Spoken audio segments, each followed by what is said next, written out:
जरा इस तस्वीर की कल्पना कीजिए। मान लीजिए कि एक बहुत ही शानदार, एकदम नई स्पोर्ट्स कार एक चौड़ी और खाली हाईवे पर खड़ी है। हम्म एकदम चमकती भी कार। बिल्कुल। कार में ईंधन पूरा भरा हुआ है, इंजन एकदम सही स्थिति में है और मंजिल का नक्शा भी डैशबोर्ड पर साफ साफ दिख रहा है। लेकिन फिर भी कार आगे नहीं बढ़ रही है। मतलब सब कुछ होने के बावजूद वो रुकी हुई है। हाँ, इंजन स्टार्ट है, आवाज आ रही है, पर कोई एक्सेलरेटर पर पैर ही नहीं रख रहा है। बाहर से देखने वाले किसी भी इंसान को लगेगा कि शायद कार खराब है ना? लेकिन असल में कोई तकनीकी खराबी नहीं है। बस एक अजीब सा एक अदृश्य ब्रेक लगा हुआ है। हम्म ये स्थिति बिल्कुल एक अदृश्य लकवे या जिसे हम इनविजिबल पैरालिसिस कहते हैं, बिल्कुल सही। उसकी तरह है। सब कुछ सही होने के बावजूद आगे बढ़ने की इच्छा शक्ति जैसे काम ही नहीं कर रही है।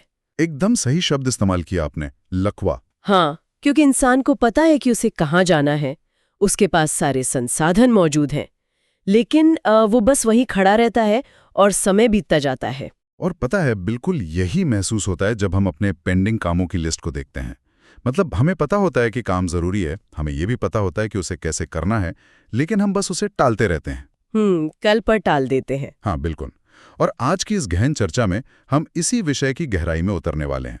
हम सब कभी ना कभी इस टाल मटोल या प्रोक्रेस्टिनेशन का शिकार होते ही हैं। तो क्या ये सिर्फ एक बुरी टाइम मैनेजमेंट की समस्या है? क्या हम बस अपने कैलेंडर को सही से मैनेज नहीं कर पा रहे हैं? नहीं, और यही तो सबसे बड़ी गलतफहमी है। देखिए, टाल मटोल को सिर्फ समय प्रबंधन या टाइम मैनेजमेंट की समस्या मानना इसका सबसे सतही विश्लेषण है। अच्छा, तो फिर असली समस्या क्या है? ये असल में भावनाओं के प्रबंधन यानी इमोशन रेगुलेशन की समस्या है। ये हमारे दिमाग की बनावट, हमारी भावनाओं को प्रोसेस करने के तरीके और हमारे इवोल्यूशनरी मनोविज्ञान का एक बहुत ही जटिल मिश्रण है। मतलब ये कोई आलस नहीं है? मिलने वाले आराम और भविष्य के बड़े लक्ष्यों के बीच एक निरंतर संघर्ष होता रहता है। अरे वाह, ये तो बहुत ही दिलचस्प बात है। मतलब हम समय के साथ नहीं, अपनी भावनाओं के साथ संघर्ष कर रहे हैं। लेकिन अक्सर ऐसा लगता है कि ये समस्या आज के दौर की है ना? लोग अक्सर ऐसा ही सोचते हैं। हाँ, क्योंकि आज हमारे आसपास स्मार्टफोन्स हैं, सोशल मीडिया है, ओटीटी प्लेटफॉर्म्स हैं, जो हर सेकंड ध्यान भटकाने के लिए तैयार बैठे हैं। क्या काम टालने की आदत सच में सिर्फ आज के इस डिजिटल युग की देन है? ये एक बहुत ही आम धारणा है, लेकिन इसका सीधा सा जवाब है नहीं। टालमटोल का इतिहास उतना ही पुराना है जितना कि खुद मानव सभ्यता। डिजिटल स्क्रीन ने इसे सिर्फ हवा दी है, लेकिन आग बहुत पहले से लगी हुई है। क्या बात कर रहे हैं? मतलब पुराने जमाने में भी लोग काम टालते थे? बिल्कुल। प्राचीन यूनानी दार्शनिकों को ही ले लीजिए, जैसे सुकरात और अरस्तु। उन्होंने इसके लिए खास शब्द तक ईजाद किया था। उसे कहते थे अक्रेजिया। अक्रेसिया, इसका क्या मतलब होता है? इसका मतलब होता है अपने ही बेहतर निर्णय के खिलाफ जाकर काम करना। वे भी इस बात से हैरान थे कि इंसान वो काम क्यों नहीं करता जो वो जानता है कि उसके लिए सही है। ये तो सच में हैरान करने वाला है। मतलब अगर यूनानियों को भी ये बीमारी थी, तो इवोल्यूशन ने इतने हजारों सालों में इस बग को हमारे दिमाग से डिलीट क्यों नहीं किया? ये एक बहुत ही तार्किक सवाल है ना? अगर टालमटोल करना हमारे लिए इतना नुकसानदायक है, तो विकास की प्रक्रिया में हमारा दिमाग बेहतर क्यों नहीं हो गया? इसका कारण ये है कि टालमटोल के दौरान दिमाग खाली नहीं बैठा होता, वो एक अलग तरह के बोझ से दब रहा होता है। मनोविज्ञान में इसे हम कॉग्निटिव लोड कहते हैं। Cognitive load. क्या हम इसे एक कंप्यूटर के उदाहरण से समझ सकते हैं? हाँ, बिल्कुल आसान रहेगा। मान लीजिए एक कंप्यूटर के वेब ब्राउजर में एक साथ 50 टैब खुले हुए हैं। बाप रे, 50 टैब! तब तो सिस्टम रोने लगेगा। एकदम। स्क्रीन पर भले ही कुछ खास काम होता हुआ न दिख रहा हो, लेकिन बैकग्राउंड में उन सभी टैब्स ने कंप्यूटर की पूरी रैम घेर रखी है। पंखा जोर से चल रहा है, बैटरी तेजी से खत्म हो रही है और सिस्टम हैंग हो रहा है। और पेंडिंग कामों का भी हमारे दिमाग पर यही असर होता है? बिल्कुल 100% यही असर होता है। जब काम पेंडिंग होते हैं तो इंसान को लगता है कि वो बिस्तर पर लेटकर आराम कर रहा है, लेकिन अवचेतन मन में यानी सबकॉन्शियस में वो लगातार उन अधूरे कामों के तनाव को महसूस कर रहा होता है। यार, ये तो सच में बहुत थका देने वाली स्थिति है। मतलब हम आराम करने के लिए काम टालते हैं, लेकिन उस टालमटोल से जो अपराध बोध या गिल्ट पैदा होता है, हाँ, वो गिल्ट हमें अंदर ही अंदर खाता रहता है। बिल्कुल, उस गिल्ट की वजह से हम असल में मानसिक रूप से आराम कर ही नहीं पाते। हमारा दिमाग उन 50 खुले हुए टैब्स की तरह बस लगातार संघर्ष कर रहा होता है। सही कहा आपने। और ऐतिहासिक रूप से इस मानसिक भंवर ने इंसान के व्यवहारिक विकास को बुरी तरह प्रभावित किया है। ये एक ऐसा अनंत संकट या लूप है, यहाँ इंसान न तो पूरी तरह से काम में अपना 100% दे पाता है और न ही पूरी तरह से आराम का आनंद ले पाता है। ये बात तो एकदम सच है, पर यहाँ मेरे मन में एक सवाल आ रहा है। ऐसा क्यों होता है कि अगर आज किसी इंसान को 50,000 रुपए नकद दिए जाएं, तो वो कोई भी मुश्किल काम तुरंत कर लेगा? हाँ, तब तो वो दौड़कर काम करेगा। बिल्कुल, लेकिन वही काम अगर 5 साल बाद मिलने वाले किसी बड़े प्रमोशन के लिए हो, तो सारी प्रेरणा और ऊर्जा अचानक से गायब हो जाती है। इसके पीछे कौन सा मनोविज्ञान काम कर रहा है? देखिए, इसके पीछे मनोविज्ञान का एक बहुत ही महत्वपूर्ण सिद्धांत काम करता है, जिसे हम एक्सपेक्टेंसी थ्योरी या प्रत्याशा सिद्धांत कहते हैं। एक्सपेक्टेंसी थ्योरी थोड़ा आसान भाषा में समझाएंगी? हाँ, जरूर। यह सिद्धांत कहता है कि हमारी किसी काम को करने की प्रेरणा मुख्य रूप से 2 चीजों पर निर्भर करती है। पहला, हमें उस काम के सफल होने की कितनी उम्मीद या प्रत्याशा है, और दूसरा, उस सफलता का इनाम हमारे लिए आज कितना मायने रखता है। समझ गया। लेकिन कई बार इनाम भी बहुत बड़ा होता है और हमें पता भी होता है कि काम कैसे करना है, फिर भी हम उसे छूने से बचते हैं। ऐसा कब होता है? कोई उदाहरण? जैसे मान लीजिए कोई बहुत बड़ी और जटिल रिपोर्ट बनानी हो। इनाम साफ है कि बॉस खुश होगा, शायद इंक्रीमेंट भी मिल जाए, लेकिन फिर भी लोग उस रिपोर्ट को बनाने से भागते हैं। हाँ, यहीं पर एक और मनोवैज्ञानिक सिद्धांत सामने आता है, जो प्रत्याशा सिद्धांत के एकदम समानांतर चलता है। इसे मनोवैज्ञानिक आवश्यकता सिद्धांत या साइकोलॉजिकल नीड थ्योरी कहते हैं। अच्छा। इसमें क्या होता है? इसके अनुसार हर इंसान के दिमाग की 3 बुनियादी जरूरतें होती हैं। पहली है ऑटोनॉमी, यानी खुद फैसले लेने की आज़ादी। दूसरी है कॉम्पिटेंस, यानी किसी काम में माहिर होने या कुशल होने का एहसास। ऑटोनॉमी और कॉम्पिटेंस। और तीसरी है रिलेटेडनेस, यानी दूसरों से जुड़ाव महसूस करना। अब आपके उस जटिल रिपोर्ट के उदाहरण को ही ले लीजिए। जब कोई काम बहुत मुश्किल होता है, तो वो सीधा इंसान की कॉम्पिटेंस या सक्षमता पर चोट करता है। मतलब जब कोई काम मुश्किल लगता है, तो इंसान का दिमाग उसे एक चुनौती की तरह नहीं बल्कि एक खतरे की तरह देखता है। क्या दिमाग को ये डर लगने लगता है कि वो इस काम को ठीक से नहीं कर पाएगा? एकदम सही पकड़े हैं आप। हमारा दिमाग उस मुश्किल काम को एक इमोशनल थ्रेट या भावनात्मक खतरे के रूप में प्रोसेस करता है। दिमाग के अंदर एक छोटा सा हिस्सा होता है जिसे एमिगडाला कहते हैं। हाँ, एमिगडाला, मैंने इसके बारे में पढ़ा है। ये खतरे का अलार्म होता है ना? जा देता है और इंसान को हल्की सी घबराहट महसूस होने लगती है।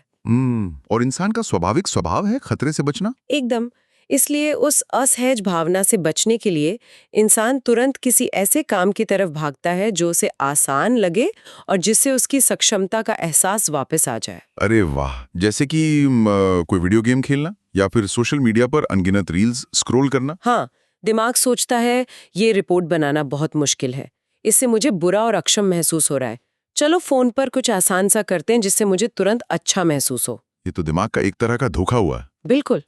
इस तरह दिमाग की बुनियादी मनोवैज्ञानिक जरूरतें और लंबी अवधि के लक्ष्य आपस में बुरी तरह उलझ जाते हैं। तो क्या हमारा दिमाग इतना अदूरदर्शी है कि हम भविष्य के किसी बहुत बड़े और शानदार फायदे को सिर्फ इसलिए दांव पर लगा देते हैं ताकि आज के दिन हमें थोड़ा सा आराम मिल सके? दुर्भाग्य से हाँ। पर ऐसा क्यों होता है कि मुझे अगले साल मिलने वाले बड़े इनाम से ज्यादा आज मिलने वाले छोटे से आराम की परवाह होती है? इसके पीछे एक बहुत ही दिलचस्प विज्ञान है जिसे हाइपरबोलिक डिस्काउंटिंग कहते हैं। Hyperbolic discounting? ये तो किसी अर्थशास्त्र के शब्द जैसा लग रहा है। ये अर्थशास्त्र और मनोविज्ञान दोनों का हिस्सा है। अगर हम इसे इवोल्यूशन या विकासवादी नजरिए से देखें तो ये बात पूरी तरह से स्पष्ट हो जाती है। जरा हजारों साल पहले की कल्पना कीजिए जब इंसान जंगलों में रहता था। आदि मानव वाले युग में। हाँ, एक हंटर गैदरर या शिकारी संग्रहकर्ता के रूप में उस समय जीवन बहुत अनिश्चित था। हर पल जंगली जानवरों का, भूखमरी का और बीमारियों का खतरा था। तो उस समय के इंसान के लिए 5 साल बाद की कोई योजना बनाना पूरी तरह से बेवकूफ़ी रही होगी। मतलब अगर आज सामने कोई मीठा फल दिख रहा है तो उसे तुरंत खा लेना ही सबसे समझदारी का काम था, क्योंकि कल का कोई भरोसा ही नहीं था। बिल्कुल, आप एकदम जड़ तक पहुंच गए। उस प्राचीन इंसान के दिमाग के लिए आज मिलने वाली कैलोरी का महत्व सबसे ज्यादा था। अगर वो सोचता कि इस फल के बीज बोकर 5 साल बाद एक पेड़ उगाऊंगा, तो शायद वो भूख से पहले ही मर जाता। सच में। हमारा आज का आधुनिक दिमाग उसी प्राचीन सॉफ्टवेयर पर चल रहा है।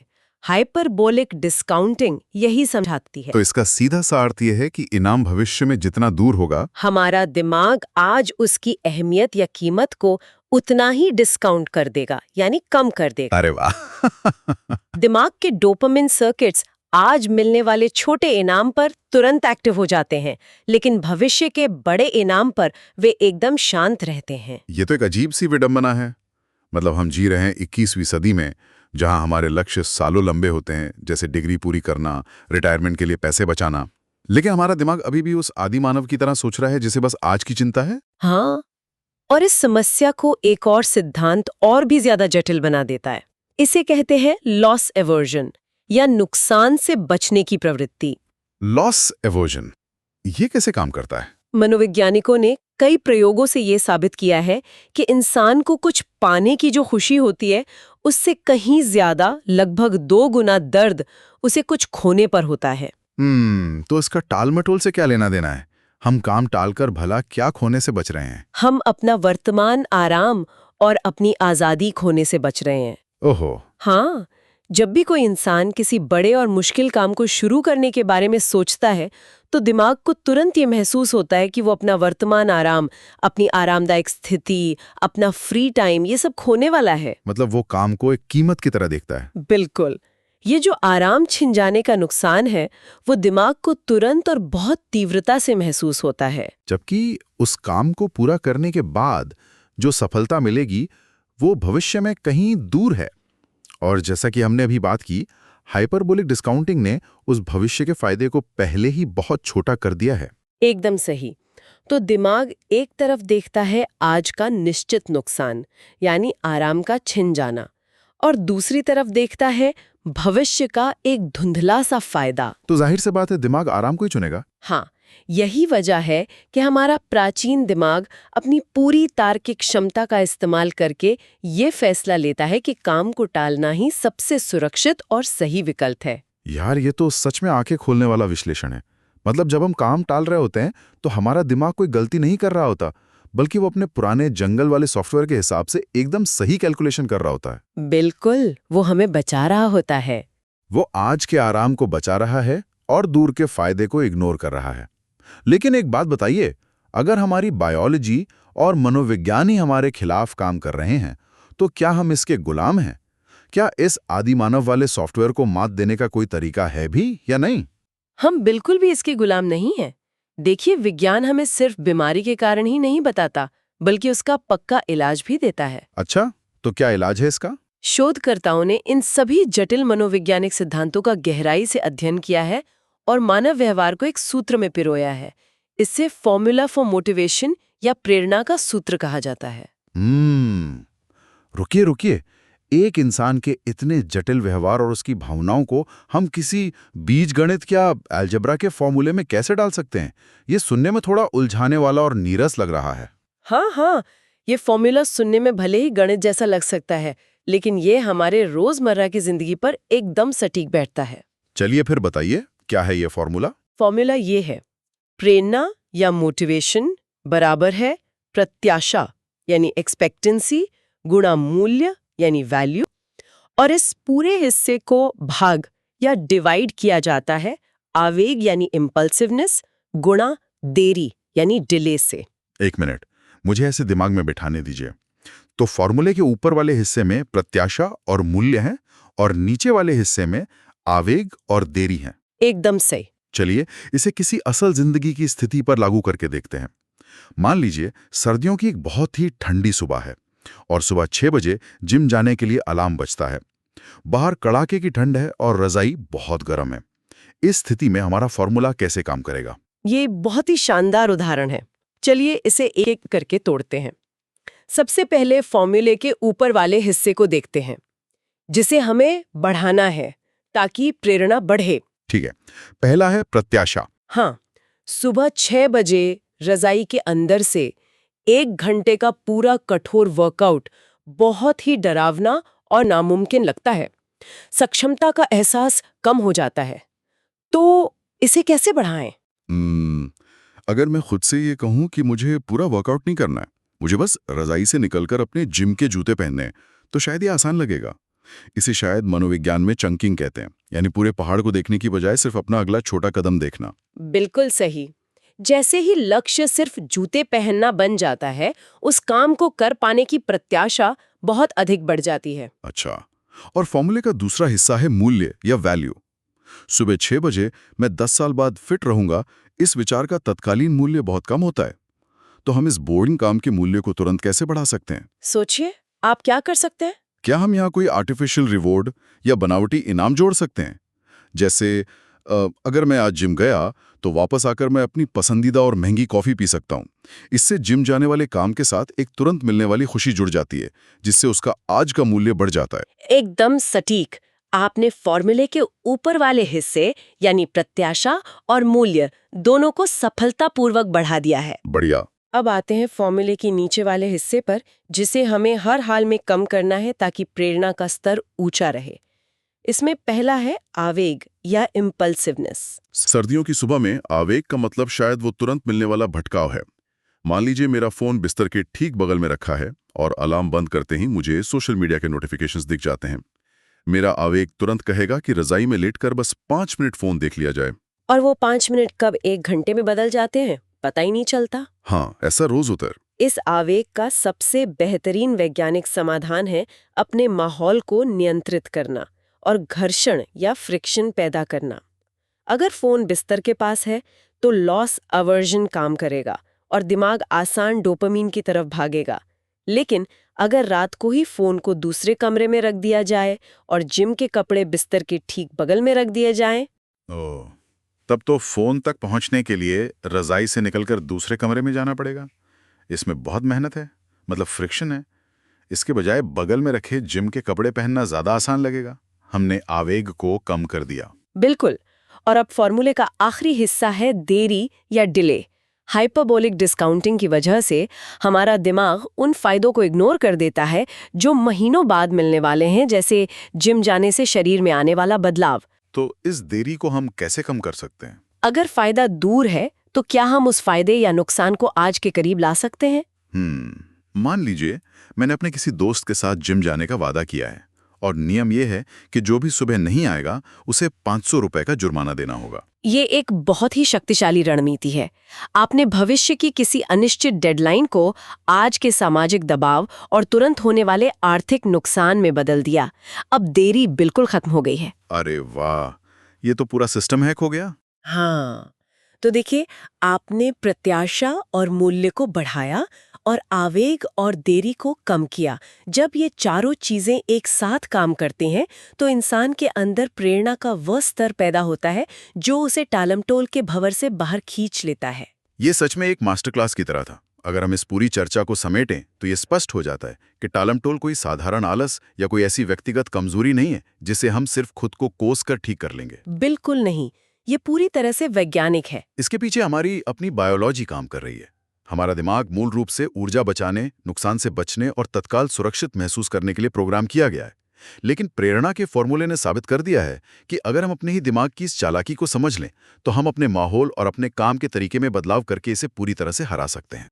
बिल्कुल, ये जानकारी सिर्फ कुछ सिद्धांत नहीं है, बल्कि यह उन सभी लोगों के लिए एक मनोवैज्ञानिक हथियार है जो अपनी अटकी हुई क्षमताओं को बाहर लाना चाहते हैं।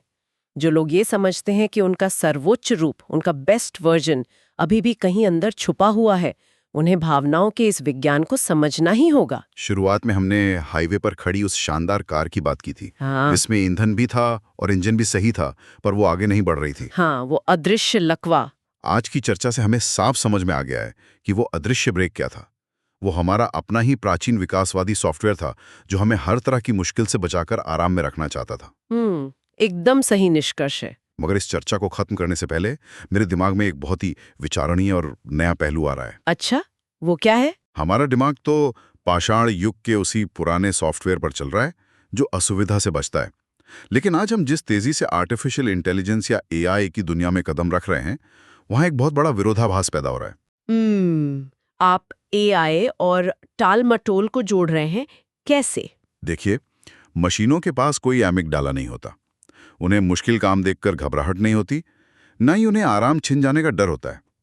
मशीनें कभी टाल मटोल नहीं करती। ये तो एक बहुत ही गहरा विचार है। तो सवाल ये उठता है कि क्या भविष्य में ये सुपर स्मार्ट एआई हमारी इस टाल मटोल की आदत और हमारी मनोवैज्ञानिक कमजोरियों का फायदा उठाएगा, या फिर हम अपने सारे मुश्किल काम इन मशीनों को सौंपकर पूरी तरह से आलसी और मशीनों पर निर्भर हो जाएंगे, क्योंकि हमारा प्राचीन दिमाग तो वैसे भी उन मुश्किल कामों से भागना ही चाहता है। ये सच में रोंगटे खड़े कर देने वाला सवाल है। तो अब जब हम ये जान चुके हैं कि हमारी कार क्यों रुकी हुई है और भविष्य की मशीनें कितनी तेजी से दौड़ने वाली हैं, तो उस एक्सेलरेटर पर पैर रखने की जिम्मेदारी पूरी तरह से हमारे कंधों पर है। जो भी लोग सुन रहे हैं इस पर जरूर सोचेगा। सोचने वाली बात तो है।